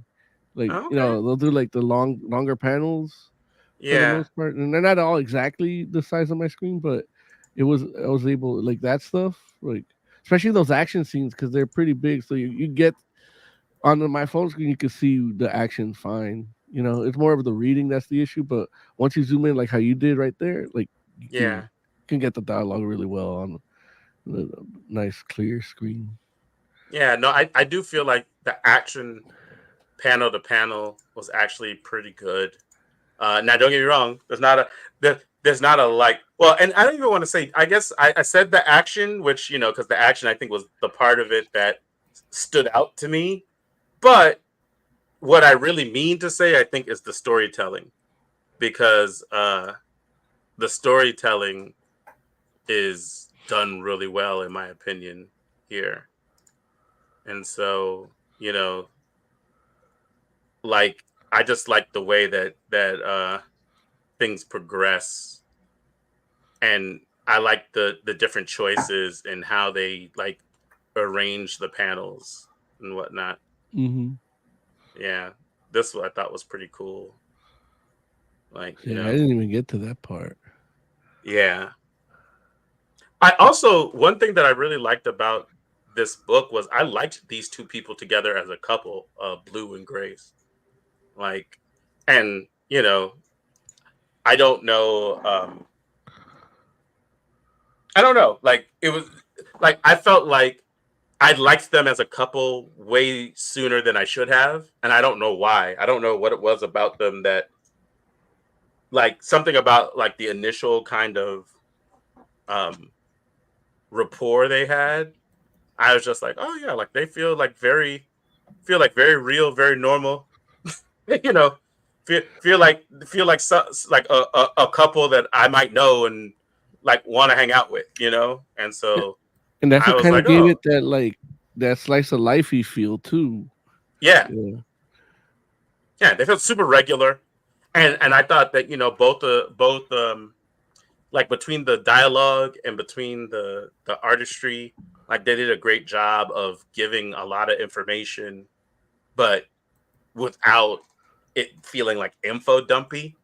And I appreciated that. Like, like if like in that initial panel, or not initial panel, but like in like the first like meeting with them at breakfast or whatever, after Blue wakes up and he goes out to go talk to Grace, it's like, okay, like they weren't even telling me like one thing that like I won't say like pulls me out of a comic, but something that I've noticed a lot more lately in writing is like how people use names, Hmm. and how like it's like sometimes you can tell people like writers especially in comics are trying to get names out there, and this is something that was like they barely tried to hide it in like the 80s, early 90s, right? Because the names were like always bold, and they basically put almost all the names in like one panel, right? You introduce like a whole team of people and everybody says their name for no good reason, right? Like, and they might even say what they do, right? They're like, I'm Dazzler. I turn friggin' sound to light, and it's like, why is she telling all her friends that already know this about her, that, right? And Like so a that's something, 90s sitcom. right? Exactly. And so it's like one of these things where that still happens sometimes in comics even today. And they try to like, you know, the like part of the reason I'm fairly certain that we have like those info pages that has like the picture and the name and like the powers and stuff of, you know, what they do, or like little introductions that tell people like, oh, they're the captain and they're the engineer. Like we have that stuff now in comics, so people are like, I don't want to have to like do that in my story, but they still do, right? Because they know like some people aren't going to read that page, right? so they have to put it in the story a little bit. But what I liked about this was like, oh, like it felt very natural, the conversation that they were having, and names got dropped here and there. Like in one panel, I was like, yeah, he said her name, but she didn't say his name.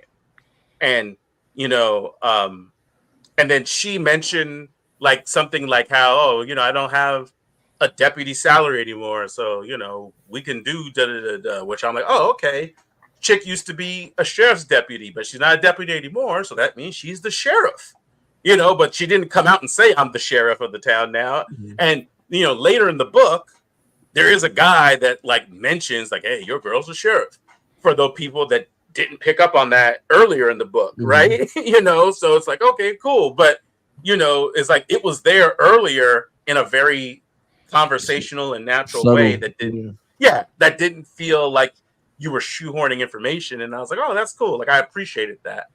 Because, you know, anytime like it you can tell, or what I'll say is, especially if you read a lot of comics, like you can tell the difference between somebody that tries to like craft those conversations in that way versus the people that are just like, hey, I'm just gonna info dump. And, you know, you're telling me stuff that it's like, okay, like I need to know this. I'm not saying I don't want to know it. I'm just saying that you're the way you're telling it to me is in a way where it like it feels forced. So yeah. It also helps with the flashback that comes just a few pages later, mm-hmm. where they meet and she calls herself deputy. So, oh, so this is in the past. This is when. Right. Exactly. It helps like place all that stuff. Right. I agree. That was definitely something I noticed as well. Now, so. I do have a question. Mm-hmm. So there's this weird little kid on a bicycle.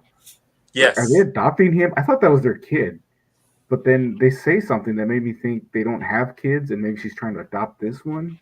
Right. Yeah, that is what's happening in there. Like she wants to adopt that kid, and they like according to like what happens in the dialogue, like they've talked about it before, and he's been resistant, and she's trying to convince him, and you know he hasn't said outright no, but she knows he doesn't want to do it.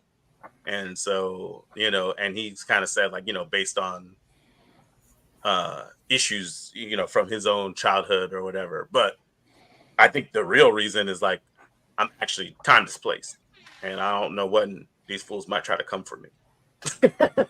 So, you know, but yeah, it's interesting because I'm wondering too about like if there is any like kind of, again, because part of it was, again, like when I was saying, okay, like things are so decompressed that I'm kind of like reading further in because I was sitting here like, okay, so is this kid like, does he like know who this kid turns out to be in the future or something? Like, is he trying to like keep tabs on this kid but not keep this kid close? And then I was like, no, I think it's just they want to talk about podcasts and Chainsaw Man. Like, like, you know, because I was just like, oh, like, I mean, the kid, like, because there's so many scenes with the kid and just talking to the kid, I'm like, okay, like, this all has to be, like, really important, right? But no, it may not be important. It might just be characterization. So you think the guy knows he's time displaced? Yes, he definitely knows. Yeah. At least I have, like, amnesia or something. I don't even think he has amnesia. I think he's just hiding it from people in general. Like I like even like the way that he acts at the end of the book almost lends to the idea that Grace might know that he was time displaced, maybe.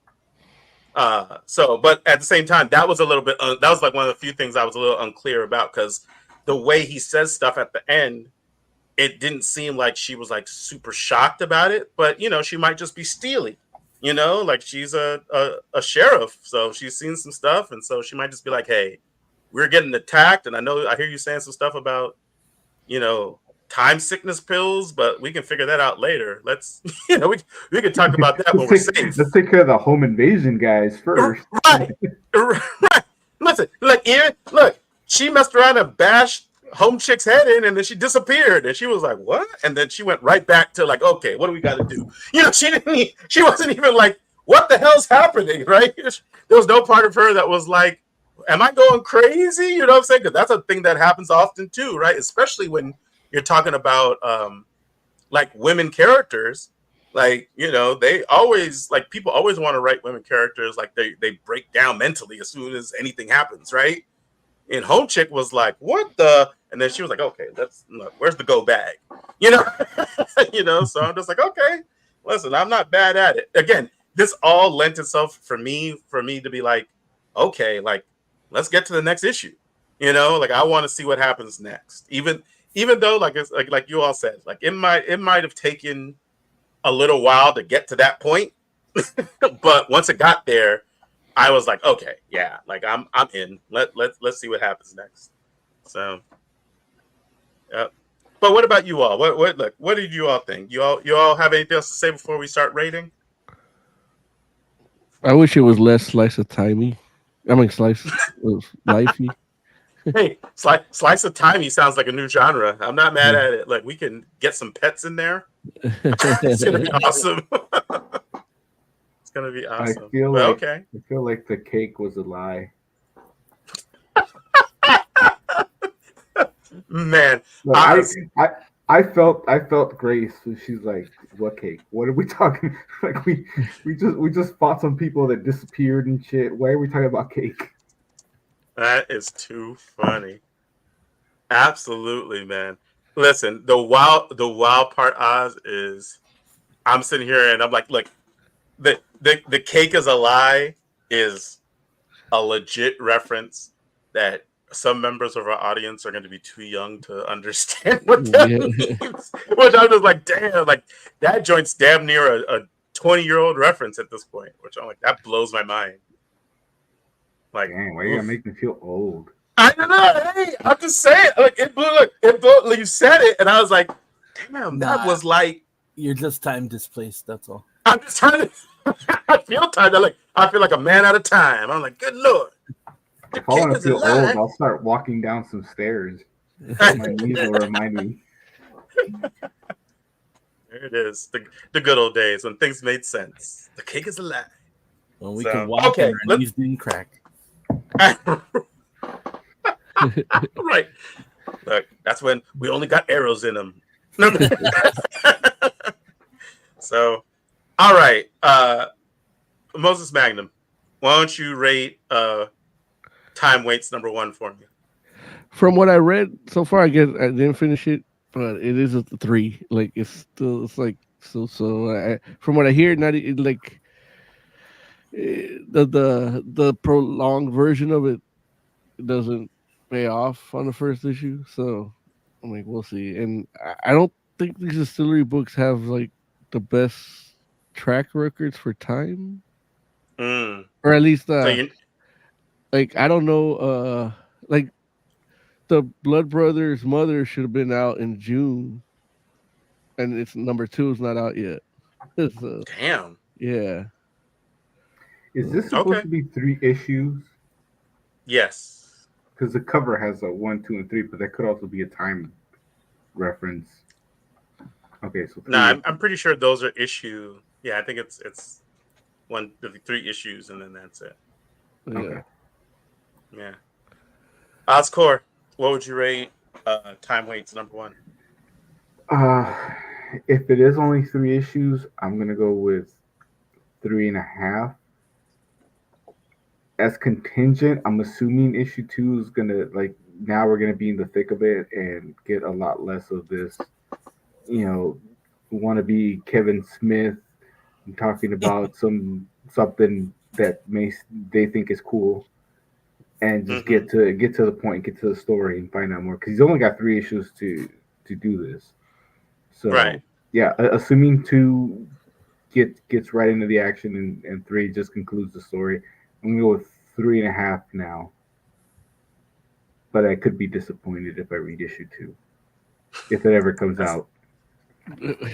Well, Hey, it could hey. already be finished, and it'll be out on Yeah. time. I'm just speaking to my experience with uh yeah, because Blasphemous, I think they're on number 2 already, but it's been like 6 months too. So who I knows? mean, Sheesh. this book came out over a month ago, and Yeah. issue 2's not out. So Well, they're also not monthly in Distillery. Like it's like they'll come out like every 4 months or something. Like.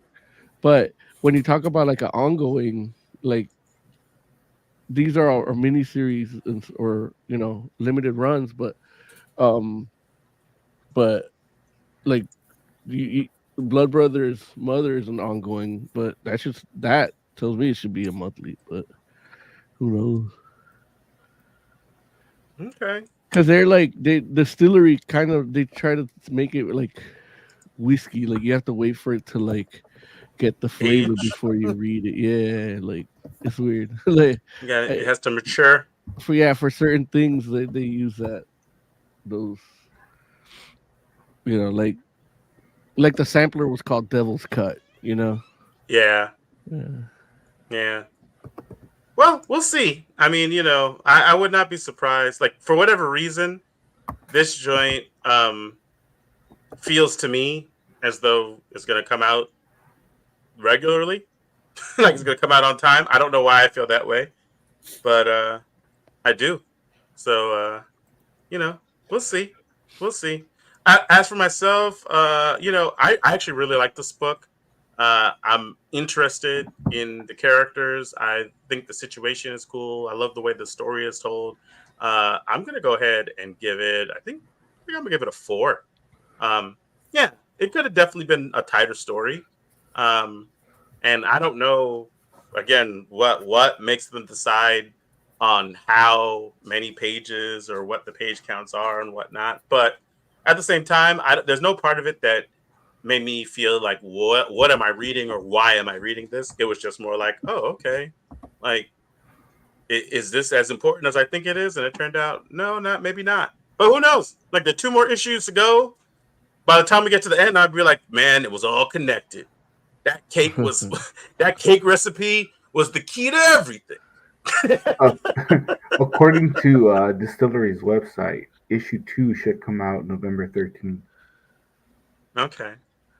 Yeah, I know this one came out like at the end of was it the end It came out on of 9/11. September? 9/11.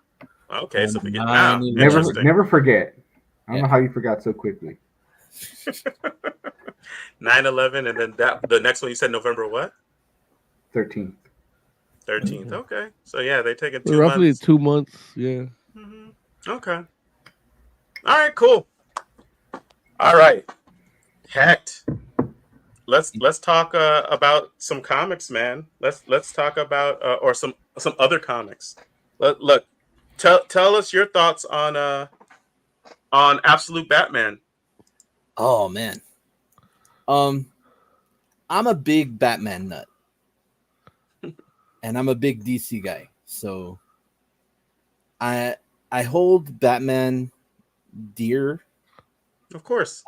I always got stuck with Batman when I wanted to be Superman when I was little, so I'm there. Got it. And this new telling of Batman is interesting. Mm-hmm. I like where it's going. The whole Alfred thing is kind of trippy, and I don't understand why his facial hair looks like Ra's al Ghul. That's funny. But I like where it's going, and I like how they're doing it. Okay. I don't know about this. Like, what were the dudes called with the masks? Or did Oh, Party the animals? party animals. party animals? They kind of remind me of the mutants from Dark Knight Returns, but less cohesive. Mm-hmm. Like they're very chaotic without a plan, and they're just doing things for shits and giggles. Mm-hmm. But I like where it's going. I don't remember. It's like the absolutes are like 5 issues, I think, or Something like that. because I know they're not ongoing, but I like where it's going, and I'm anticipating the next issue. I want to read it. I like how it is. I don't know about the origin story because it's looking like he's just a dude that wants to clean up the city. There's no what am I looking for? There's no tragic backstory. Oh, that's not true. His dad. Is he dead? Yeah. I don't He remember. is. Yeah, he gets shot in the zoo. Yeah, they gave him like a school shooting kind of origin, but you know, I do know what like he kind of means. Like that school shooting is different than getting robbed. Like losing your parents to a robbery crime is different to like now he's got to fight like mental illness or something or gun rights. You know, He's gonna fight all the constitutional gun rights now.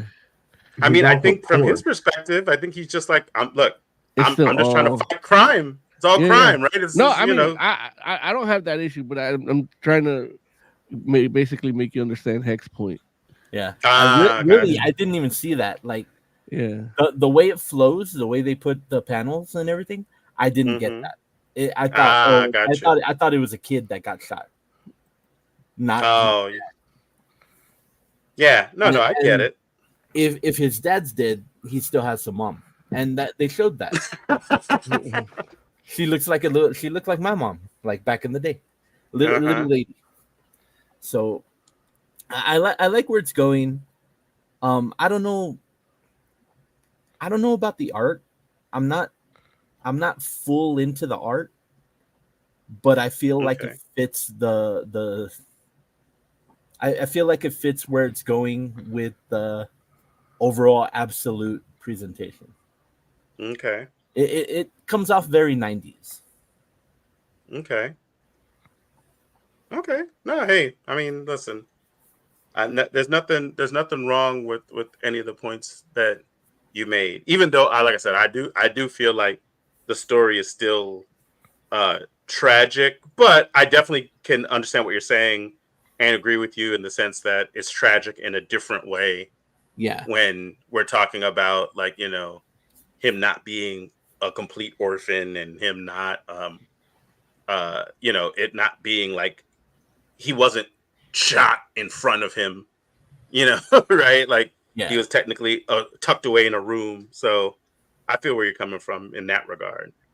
Like I feel like him seeing his parents get shot, even if it was one of them, that fucks with you. That will fuck with you. Yeah. Regardless of therapy, whatever, it's gonna stick with you. And I feel you kind of need that for Batman, because Batman's whole thing at its core is that he's fucked up. Yeah, trauma. Yeah. Like big trauma. Yeah, and so you feel like absolute Batman isn't as traumatized as absolute Batman isn't as absolute as he could be. Yeah, he not absolutely as traumatized as his DC main continuity counterpart. Yeah, but I mean, you can tell that he's fucked up in his own way. So yeah, I mean, the dude's walking around with an axe on his chest. Right, and that's the thing too, where it's like that leads him to be a little bit different in a sense that the way he's gonna fight is gonna be like maybe he'll learn to kill in a different time, you know, in a different situation, you know. Maybe, but look what he did with that shotgun that Alfred had. Yeah, right. He deliberately made it the not little bats. Oh yeah, that too. That's fucking sick. I like that. Yeah. So cool. Okay, so it sounds like you're cautiously optimistic about the series. Is that a proper? Not cautiously. I'm optimistic about it. For 5 issues, you know, I'm not holding my breath for anything breathtaking. Okay. You know what I mean? But it looks enjoyable. I had fun with the first one. If they keep that up, it'll be a good series. It'll be good shade to pick up. It depends what they do with the Joker after this. Hey, I hear that, and yeah, I could totally understand how that could definitely be a determining factor. Where you're like, because Lord knows, like especially in this day and age, like we can't have any like off-brand Jokers at this point. We got enough, right? Yeah. We don't need it. We don't need any more. I think off-brand Jokers. 2 is too many. Right, exactly right. Especially considering it's like it felt like we've been nailing the Joker for like decades now, right? Like every iteration of the Joker. Like I remember when we had Capoeira Joker in the Batman cartoon, and cats were kind of like, I don't know. Look, we're at a point now where like, man, if they could just bring that Capoeira Joker into one of these movies, that would be preferable. Like we need Joker in the straight jacket with the long sleeves. And see, the Batman has one of my favorite Jokers because that dude's voiced by Joe DiMaggio. So you like that DiMaggio Joker? Yeah. Okay, DiMaggio's a cool dude. Oh, I don't know. That's what you said. I think you said it was your favorite. I think Joe DiMaggio was a baseball player. No, that's a the Gears of War guy. We met him. John DiMaggio, the dude that voices Jake the dog. Yeah, John DiMaggio. Yeah, John. I always mix him up. Same guy. Yeah, dude's super talented. I know baseball, voice acting, all that. I know he voiced the Joker. I want to say it was the Batman, but I don't know if it was the Batman. You know where he did it too? He did it, I think, for Under the Red Hood. Yeah. So who did the Batman? I don't know. Let's find out real quick. So tell us about your next book. What was the one that Oz was like? Oh, what was the name of that book? Oh, Murder Kingdom. Yes. Tell us what it's about. Real quick. Kevin Michael Richardson was the Joker. Yeah. Was the Capoeira. Oh, that's Uncle Ruckus, right? Is that who that is? I know he's a known voice actor. He's maybe I'm getting. He might be all those people. Yeah. Uh-oh. We lost Larry. Oh, Larry's dead. He was Dr. Hibbert on The Simpsons.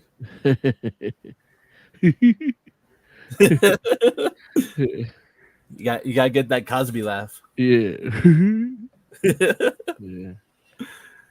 What happened to Larry? He got I don't know, man. I'm the one on the cheap hotel Wi-Fi, so he probably had a power outage or something. Probably because it was abrupt. Yeah. Should we wait for? Oh, since he's gone. Yeah. There's one more comic that I read. All right.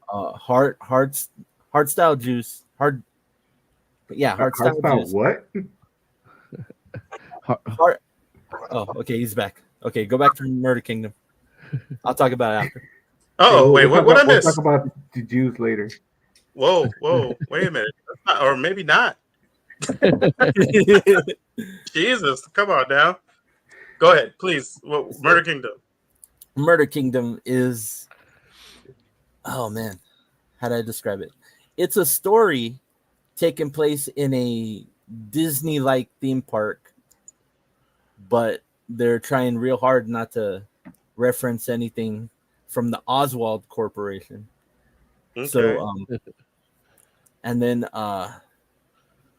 it centers around this one chick. What was her name? Man, she has a real interesting name, like a very unique name, and I can't remember it. I'll read the description that I saw that made me think this was cool. Okay. Once upon a time, in a strange land called Florida, a mass cycle starts murdering cast members of the Storybook Kingdom theme park in ways identical to the gory original Grimm's fairy tales. Princess turned detective Tanith is the only person who can unmask the killer before she and her friends are all dying unhappily never after. That's Is that the whole description? Toon Theme Terror from 6-time New York Times best-selling writer Fred Van Lente. It wrote Oh yeah. Marvel Zombies. Artist Mhm. Chris Panda Mhm. and letterer Becca Carey. Yeah. Okay. So that's a good TLDR for the comic. Yeah, it's basically like it follows Grim Adventures to keep it legal and separate from Right. and it looks cutesy when it starts, and then you just get this bloodbath when so Tenneth is just a worker working in like the food department or something of the theme park. Mhm. And she goes and takes a shower because somebody tried to spread their mother's ashes in the theme park. They get arrested. She gets the ashes all over her, so she goes to take a shower in like the break room. And the head of casting for the theme park comes to talk to her because they want her to be the Sleeping Beauty. I forget the name that they use because I don't know Grim Adventures that well. But they want her to be the Sleeping Beauty, and with her hair down and everything, she looks like Sleeping Beauty. And they don't have to use a wig because she already has red hair. Because the Sleeping Beauty who was in the part got drunk, went off, fell asleep somewhere, and got killed. Oh, jeez. I hate when that happens. Yeah, right. You ever fall asleep somewhere and get killed? Horrible. Only twice. Almost. I know. Oz for real. I know. Oz did disappear for one Comic-Con. That's fantastic came Forum back. lore. Yeah. But yeah, in the it's Grimm fairy tale, she's Little Briar Rose. yeah. They use that name a lot, and they got all these kids and everything. Oh, we love you, Briar Rose, and you know they're typical theme park nuts, but not Okay. typical because they're kids. They do Mhm. show one nut. That No, dude, like very one adult. yeah, very stereotypical. I won't spoil that whole scene, but there's one part that's kind of heart wrenching in a sob story way. But then you got the neckbeard who doesn't have a neckbeard, and The neckbeard. yeah, and they show you the killer at the end, and like I don't know Grim Adventures, I don't know who they're supposed to be, but they look. If you watch current WWE, they look very much like Nikki Cross in the current gimmick that she has. Okay. with like the leather face kind of mask going on. Okay. But yeah, they're I don't know if she's a detective per se. She found the dead body and they're trying to figure out who did it because she has a buddy with her too that can't talk because it's against park rules when you're in costume. But she hasn't started the detective process, but they have a crime to solve, and that will start going in issue 2, I suppose. This one's very setting up everything. Okay. I'm just looking at a page of what looks like a Disney princess drinking a Pabst Blue Ribbon. Yep. And cursing at whoever is filming her drink it, and then I think she's about to throw up. Yep. She wasn't cursing at the person per se. She was just bitching about the job. So they tape her on their phones, just having this massive breakdown. And everybody's trying to look for her because she has the last red wig. And how are they going to have a Briar Rose without the red wig? Right. And hence why they need the redhead. Yeah. So, and they couldn't find her because, she went off to sleep. And then she went to sleep. There it is. Okay. It's a very interesting comic. The art, I was looking at it. There's one page near the end where it just pops out like Paper Mario. And I like don't because of like what the background versus the foreground, or like what do you mean? It pops yeah, out like the that? way they drew it, like there's Mm-hmm. a distinct separation. You know what I mean? Like it's not Yeah. it's not drawn like a person in a setting. It's drawn like Paper Mario. And I don't dig that. That's fair. Okay. Yeah. That ain't my shit. That ain't his ish. But it's a good story. And Okay. I do want to see where this one goes. Okay. And it doesn't seem limited, so this will be an ongoing series, I believe. Cool. Yeah, I just scanning through it. The art looks decent. There's a few panels where like the people's face is like the mouth and the eyes are just like over exaggerated. Yeah. There's one part where But where they have Tenet without her glasses on and looking shocked, and she looks bug-eyed. Mm. And like that was good. Like the art's not bad. I just don't like the Paper Mario look. But the art, I mean, yeah, there's a couple like weird panels, but for the most part, the art is pretty decent. yeah, it's Especially like I gotta be honest, I have not heard of this comic company, Mad Mad Cave? Mad Cave? Or if I have, I haven't. I like what was the last thing they did that I read? I feel like we read something from Mad Cave actually like relatively recently, but I can't remember what it is. It couldn't have but- been me. I could picture you guys like. That I might be guess true. they have Flash Gordon.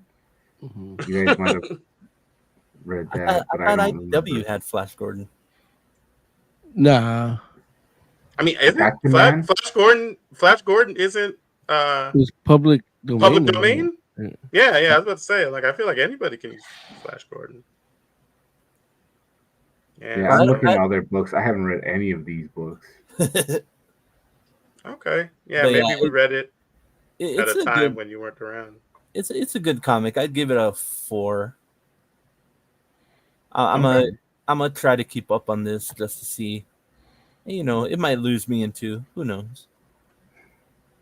We shall see. We shall see. So cool, man. And then Mm-hmm. the other one I read, and I've Yeah. reviewed this on here before, was the last issue of Hardstyle Juice, Oh, nice. and it's the last issue of the first volume, but I don't think it's the last issue. It just ends the story arc. Okay. I don't know who wrote the whole like 5 issues of Hardstyle Juice, but Uh-huh. the tone between issue 1 to 5 changed like every issue. Really? So, yeah, it was very like I could follow it, but Right. But it's noticeable. Is what you're yeah, like the first one, how can I compare it? Like not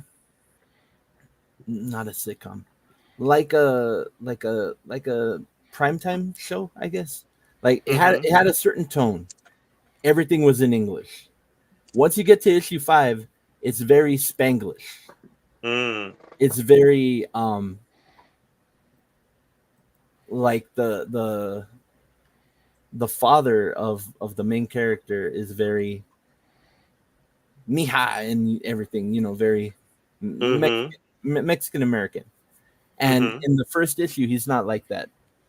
Up until this last issue, he's not like that. There's sprinkles, but it's very noticeable in 5. Like he's very Spanish speaking. They all credit Clay McCormack as the writer. Yeah, which is weird because I don't understand. You know what I mean? Like to have such a different tone in every issue. I It's wonder if Okay. It's like I was reading a different series along every issue, Mm-hmm. but it kept the same story.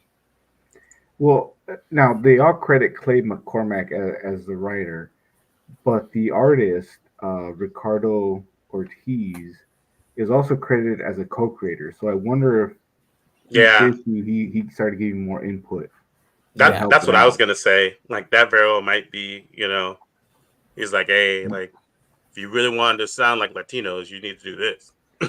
And this is a Comixology original, so Yeah, if you got that, you can probably check this out. yeah, it's a good read. If you like wrestling, it's a good read. Yeah. It. I don't know if it would be as enjoyable for anybody that's not into wrestling. I mean, it has a good story. It's not a Mm-hmm. wrestling story, Yeah, but yeah. it's accentuated by the wrestling. I mean, we definitely talked about it was the first issue or the first two issues? You remember, The Ramon? first issue, I think. Yeah, the first issue, yeah. Yeah. And I feel like, I mean, don't get me wrong, like I don't feel like I don't watch wrestling today. Yeah, But but I've been a wrestling fan in the past, and I personally felt like, that was more than enough to really like enjoy this book because, like you said, like ultimately, like wrestling is a part of the book, definitely, and it seemed like it was like a key part of the book, but not like necessarily the main focus of it. So yeah. I don't know if that's like holds up throughout the rest of the series, but That I part, don't. Well, yeah. well, we say you're calling it wrestling, but is it treated like how wrestling is, or is it being treated as an actual thing? You mean does it have Like kayfabe? they're not putting they're fighting for real, not putting on a performance, or are they actually just doing a performance and then hanging out afterwards? Both. Yeah. It's very kayfabe. It's very behind the scenes wrestling, but later on in near like the last 2-3 issues, it's very much fighting for your life kind of thing. Like they're not wrestling fights, they're real fights. Like Mm. it starts as wrestling, and then at some point shit gets real. Yeah. Well, shit gets real after the first issue. I mean, there's Damn. only 5, so yeah, I would hope so. Yeah. There it is. But All Well, right. no, like some people that are turned off by wrestling now is because now there's a storyline where like Rhea Ripley and Dominic are like a thing, while each one is posting pictures of their weddings to other people. Yeah. You Mm. know, so that kind of like takes some people out of it, out of the Got it. storyline. Where in the old days, man, they wouldn't even hang out in bars together because Right. you're the bad That's guy. not I can't be true. seen with you.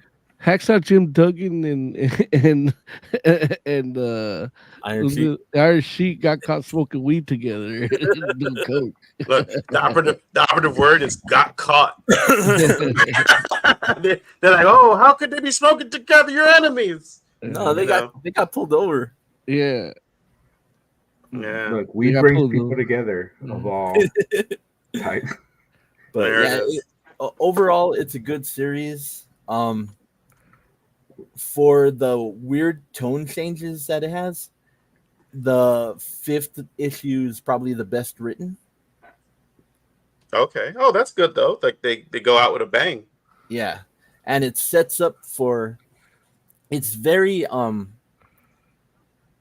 like kind almost detective like in its story, like the main story, and it sets up for another series because Wait, now so like, issue 5 does kind of finish off that story.